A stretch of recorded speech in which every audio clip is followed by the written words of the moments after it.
Madayaw na adlaw sa tanan and welcome to our virtual task force orientation for the in preparation for our upcoming level 4 survey visit for the BSMB, BSIT and BSEd program. So unfortunately, due to some many time constraints, no, we failed to have parang meeting or kahit virtual man lang for this orientation. But yeah, we opted to have this no for us for especially for our parang new personnel or for those who haven't tried yet yung ating accreditation for them to have some insights or guides for in preparation or in the conduct of our upcoming AKUP survey visit. So without further ado, so allow me to share my screen with you first po, ma'am and sirs.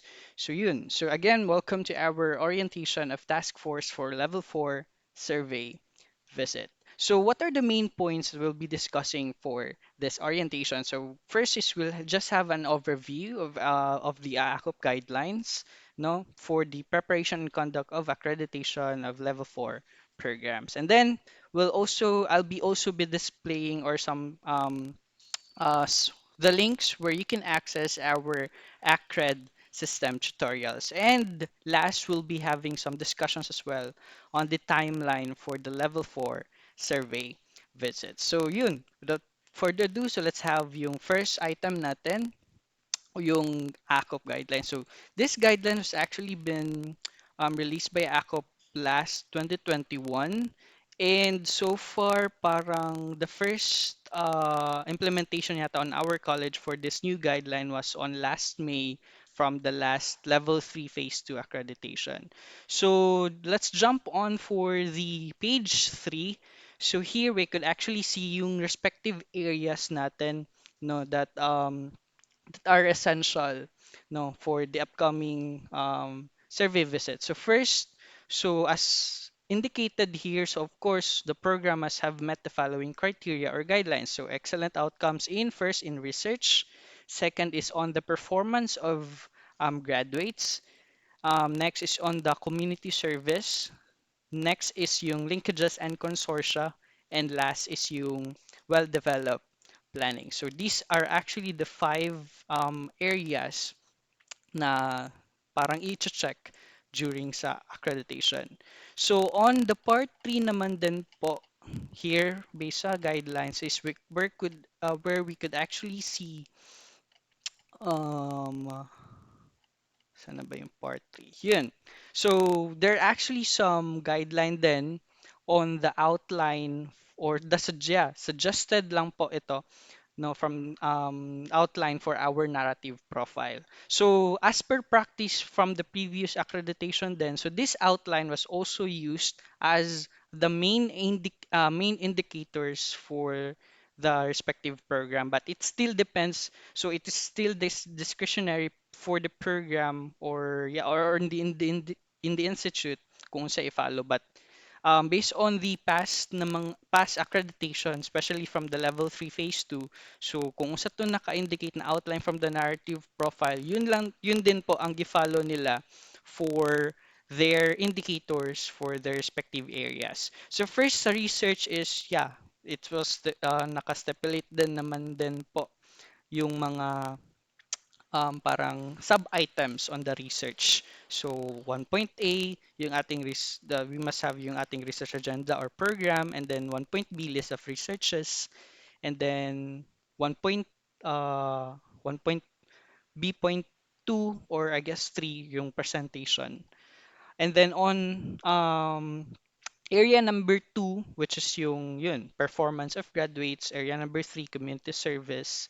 And then area 4, international linkages. And then area 5, yung ating well-developed planning processes. So, still same pa din from the previous na mga accounts. So, it also entails seminar. So, we're in it will involve yung presentation and defense or the validation of the contents of the narrative profile. So at this time, um, parang it actually entails yung sa video presentation per program and it was based on the previous accreditation. Mostly, it will be scheduled a day after the opening program, but it's still discretionary or it depends on the decision of the um, of our coordinator or our AKUP coordinator, or based on the task force, or based on the tawag nito, assigned team members on that particular program. So I guess that's for our I guess that are the essential things for the guidelines. And yeah, again, the five areas po natin are sana yan? Yung research, performance of graduates, community service, international linkages, and well-developed planning process. So going back here sa ating slides, so for you to access, actually structured a Google Drive link po where you can access all the materials needed for our for in yeah upcoming level 4 survey visit. Hindi pala ito. So this one, so on Tiny, you could actually just scan this QR or go simply type this link, tinyurl.com/level 4 or level IV 2310. So yun, so this is the link where you can access or yeah, our level 4 survey visit materials. So yun, so here inside the drive, so you could actually see this files po. So first is yung ating folder for ACRED tutorials, and then some yung ating guidelines that I presented a while ago. And then yung some are yung ating the timeline which I'll be discussing later. And yung at the last is yung ating SO, yung assignment ninyo on the particular areas of that particular program. So going back, let's go back here. Okay, so I guess that's all for yan, for the accreditation AACCUP guidelines for the level 4. So next thing is regarding sa formatting of the narrative profile, it would actually be depends on the decision of the program, or might be much better yata po if you will consolidate it with the other program para at least we have consistency of designs and sizes as well. But yeah, it's still discretionary per program. So on item number 2 po is yung ating ACRED system tutorial. So again, it was been included na po on the drive that I've uh, made. So again, for us to access yung ating system, you could just simply type this or scan this QR code po, or you could just type tinyurl.com/Tennessee ACRED. So the main link was actually sana yan? Let me just log out ko na lang muna ito. Okay, so the main link was actually this one, mis.dnsc.edu.ph colon 8080 kaso medyo ano man good. So that is why I've initiated na lang to have an alternative URL para at least dali ma-recall in your end and dali ra pod siya makuhaan. So yan. So again, the link po for our system is this one, tinyurl.com/DNC ACRED. So we are very lucky that at this time, no, nahuman na gyud develop ang atong system. So this system is actually intended for the accreditation. So it somehow addresses yung some tawag nito, ease of using, no, pag-upload sa ating documents. It will cater all of the processes and needed transaction for our, or actually supports entirely yung ating sa ating upcoming accreditation. So all of the files needed will be uploaded in the system na po. So comparing to our previous na mga um, accreditations. So now medyo ning upgrade or ni level up na po tayo because we have now a system na. So but still, it's still working in progress. So we encourage everyone po to give your feedbacks and comments if you wanted to give some suggestions for improvements of our system. So yun, so some of the video tutorials, no, are also included in the drive, G drive that I made. So where to access that? Again, in this link po. So tinyurl.com/level4 or level IV 2310 2310. So and it was under po sa AKRED tutorials na folder and then yun. So there are actually main two lang man na videos there. The registration process and yung ating um, interface and some processes on how you could access the level 4 na module po. So, yun. And going back, so it will just be a quick video orientation.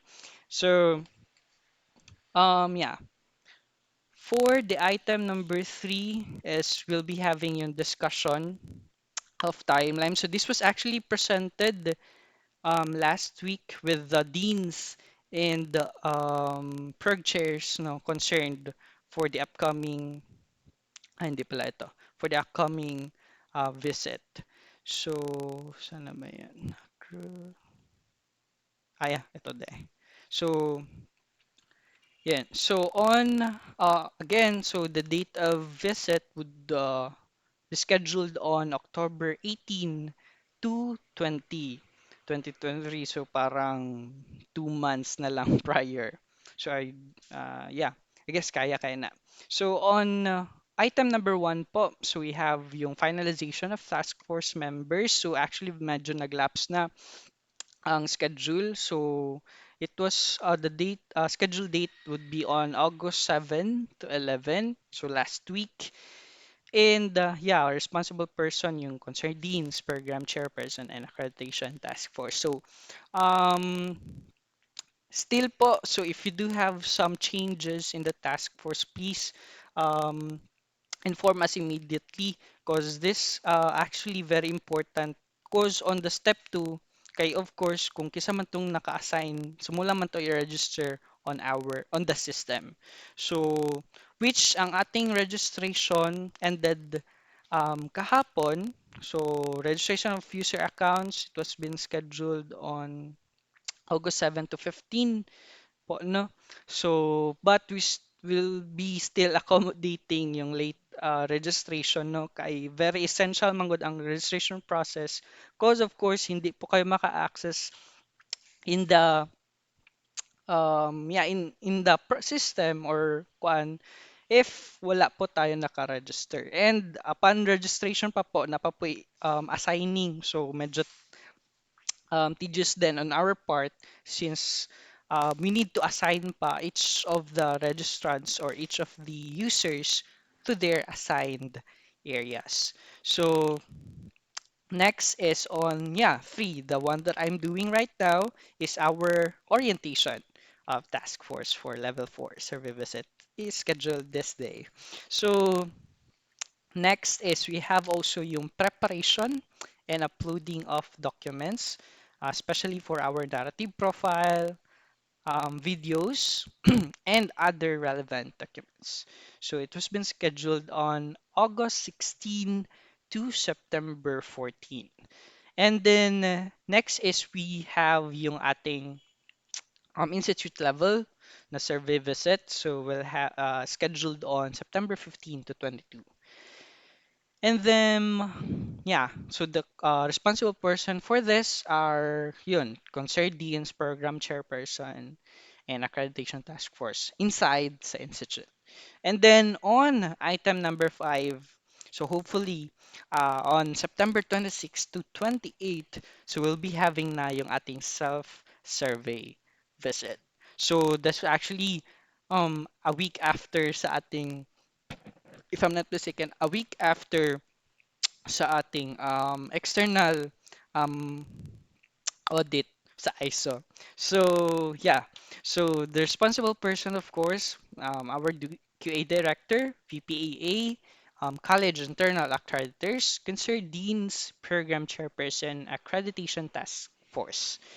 And then, on item number 8 po naman, is we have yung ating compliance. So if there are some comments of improvements or suggestions, no, accounted during sa self-survey, so they will need to comply all of those. On September 29 to October 3. Okay. And then next is we have also yung quality checks. So, of course, before we would upload all of our documents, it will undergo stringent pang checking. So, yan. So, there will be a set of schedules per program might be na iset, no? Yeah, but it was scheduled on October 4 to 6, and usually it really takes whole day. As per ano observed do from the previous accreditation murag maabot yung isa ka day po ma'am and sirs for the quality check per program. So next is on item 10 we have yung finalization of documents. So scheduled on October 7 to 9. At still, yung ating responsible person po natin is yung ating concerned deans, program chairperson, and QA, and the VPAA. So on hopefully on October 11, on item 11 on October 10 to 11, we could able to set up na because based on the guidelines, we need to submit it a week, no, or parang earlier pa yata. But yeah, based on the schedule, hopefully on October 10 to 11, could able to send na our finalized or digitized accreditation documents to AACCUP. So on item number 12 po, we'll be having yung ating preparation of program and other needs. And usually during this time, we'll be having ating dry run. So of course, since this will be done on online platform, so there's very technical masyado. So we need to fix all the things needed. So this will be scheduled on October 12 to 17. So the responsible persons here are, of course, the QA, concerned deans, program chairperson, I guess all na involved in the accreditation. And on 13 po is we'll be having yung ating actual visit na. So 18 to 20. So all persons involved are needed. So note, so of course dates may change upon the advice of the AKUP for the visits. But I guess kung sa man tong na for now, I guess this will be final legit on the schedule. So or it may be a situation beyond control. So this was being prepared by our quality assurance director and of course signed and noted by our respective deans and recommended by our VPAA, Dr. Gumanao, and approved by our college president, Dr. Joy M. Sarasa. All right, so I guess that's all. So again po, if you do have some concerns or clarifications or queries pertaining to um, for the conduct or in preparation po for the upcoming level 4 service visit, especially in our system po, we encourage you to please communicate with us or give your feedbacks through this accounts po. So first we have yung ating email address on the quality assurance, quality.assurance at nsc.edu.ph, and then on the next yun do baka sa upside and then on my email as well java at nsc.edu.ph or on through my messenger po m.me/jomari Dave Java. So, yun. So, I guess I've already covered it all. So it actually, we have 20 minutes na short orientation. So I guess, that's also we're very great. It's actually, very great to that you've spared a time for this juncture. So medyo nagkawat ko gamay with your 20 minutes. No. And then, yeah, I'm very grateful that you've spared your ears and time with me. So I do hope you've gained some insights on what would be the things that we're going through for the upcoming level 4 survey visits. So again po, please don't hesitate to contact us through these accounts. All right, so I'll be giving some few moments na lang siguro for you to take some screenshots, or yeah, or baka you just want to jot down all of this conpa. Again, we though we would encourage everyone not to give some comments for improvements for our system, especially not this will be our first implementation for the for the system. So I guess that would be all, and see you all po on the next endeavors that we'll be facing in the preparation for the level 4 survey visit. So, dagang salamat.